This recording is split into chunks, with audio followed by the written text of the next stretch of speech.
السلام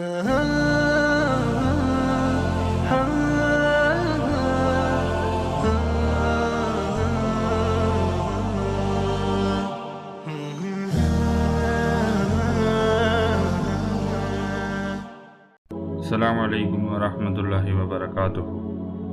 الحمدللہ رب العالمین والعاقبۃ للمتقین والصلاة والسلام علی رسولہ محمد وعلی آلہ وآل بیتہ واصحابہ وازواجہ اجمعین۔ ایاک نعبد وایاک نستعین، رب اشرح لی صدری ویسر لی امری واحلل عقدۃ من لسانی یفقہوا قولی۔ اما بعد، اعوذ باللہ من الشیطان الرجیم، بسم اللہ الرحمن الرحیم۔ یا اخوانی، میرا ایک سوال ہے، کیا ہم حقیقتاً مسلم ہیں؟ کیا ہماری زندگی، ہمارا اٹھنا بیٹھنا، ہمارے بول، ہماری کمپنی کیا وہی ہیں جو اللہ اور ان کے رسول نے بتائی؟ کیا ہماری پوری زندگی اللہ کی اطاعت اور اللہ کے رسول کی اطاعت پر گزر رہی ہے؟ یا ایھا الذین آمنوا اطیعوا اللہ ورسولہ ولا تولوا عنہ وانتم تسمعون۔ اے ایمان والو، اللہ اور اس کے رسول کی تابعداری کرو اور اس تابعداری سے منہ نہ موڑو جبکہ تم اللہ اور اس کے رسول کے احکام سن رہے ہو۔ کیا ہم اس آیت پر پورے اترتے ہیں؟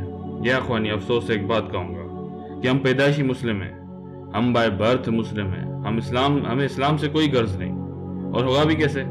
ہم نے تھوڑی اسلام کے لیے تکلیفیں سہی ہیں۔ ہمیں کون سا تپتی ہوئی ریت کو لٹایا گیا جسے سیدنا بلال رضی اللہ عنہ کو کیا گیا؟ ہمیں کون سا گلے میں رسیاں ڈال کر گلیوں میں پھیلایا گیا؟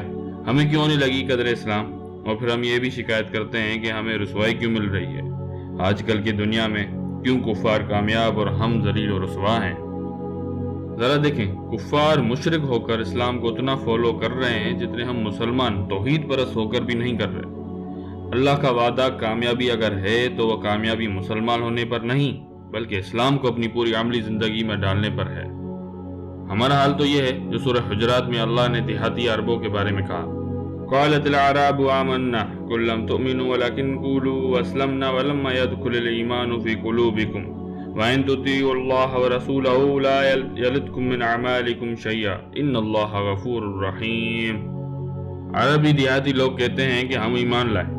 آپ کہہ دیجئے کہ در حقیقت تم ایمان نہیں لائے، لیکن تم یوں کہو کہ ہم اسلام لائے، مخالفت چھوڑ کر مطیع ہو گئے، حالانکہ ابھی تک تمہارے دلوں میں ایمان داخل ہی نہیں ہوا۔ تم اگر اللہ اور رسول کی اطاعت کرنے لگو گے تو اللہ تمہارے اعمال میں سے کچھ بھی کم نہ کرے گا، بے شک اللہ بخشنے والا مہربان ہے۔ ہمارا حال یہ ہے کہ ہم بھی زبانی اقرار کرتے ہیں پر مکمل اطاعت ہم میں نہیں۔ اللہ نے کہا اقیموا الصلاۃ، نماز قائم کرو۔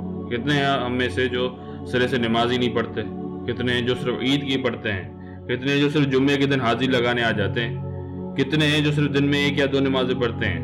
اور جو 5 وقت کے نمازی ہیں بھی، ان میں سے کتنے ہیں جو گھروں میں مصلی بچھا کر کھڑے ہو جاتے ہیں؟ یہ اللہ اور رسول کی اطاعت تو نہ ہوئی۔ اللہ جل شانہ نے کہا روزے رکھو۔ ہٹے کٹے لوگ بنا کسی شرعی عذر کے روزہ چھوڑ کر اس طرح بیٹھے ہوتے ہیں جیسے کوئی بھی مسئلہ نہیں۔ مالدار دولت کے انبار ہیں، بچے مہنگے مہنگے اسکولوں میں پڑھ رہے ہیں، مہنگی مہنگی گاڑیاں ہیں، پر نہ زکوٰۃ دینا ہے، نہ حج کرنا ہے، نہ عمرے کا فریضہ ادا کرنا ہے۔ یہ ہے اطاعت اللہ اور رسول؟ اللہ اور اس کے رسول نے فرمایا حلال کماؤ، حرام سے دور رہو، سود نہ کھاؤ، عزت سے روزی کماؤ۔ دیکھیں، سارا ملک، ساری دنیا ایک تو سود پر چل رہی ہے، سودی کاروبار ہے۔ دوسرا، کافر تو کہیں ہی کافر، مسلمانوں میں بھی حلال و حرام کی کوئی تمیز نہیں رہی، بس پیسہ آنا چاہیے، پھر وہ کسی بھی طرح ہے۔ اخوانی، خدا را ٹٹولیں خود کو۔ ہم اللہ اور اس کے رسول کی کتنی مان رہے ہیں؟ ہمیں خود دیکھنا ہوگا ہم کس طرف جا رہے ہیں۔ ہم مسلمان ہیں اور کام سارے کفار والے کر رہے ہیں۔ باقی ہاں، جب بھی کوئی پریشانی آئے گی تو اللہ یاد آئے گا۔ پریشانی گئی، ہم اس طرح پیچھے بھاگتے ہیں جیسے واپس اللہ کے پاس آنا ہی نہیں ہے۔ رسول اللہ صلی اللہ علیہ وسلم کی اطاعت کی بات ہو، سنت پر عمل کرنے کی بات ہو تو سنت میں ہمیں داڑھی نظر نہیں آئے گی، شلوار ٹخنوں سے اوپر کرنا نظر نہیں آئے گا، اور بھی سنتیں نظر نہیں آئیں گی۔ ہاں، کھانے کے بعد میٹھا کھانا ہے، یہ سنت ہمیں یاد ہے۔ بس افسوس سے کہوں گا، ہم بس اتنا ہی اسلام پر چلتے ہیں جتنا ہمارا نفس ہمیں اجازت دیتا ہے۔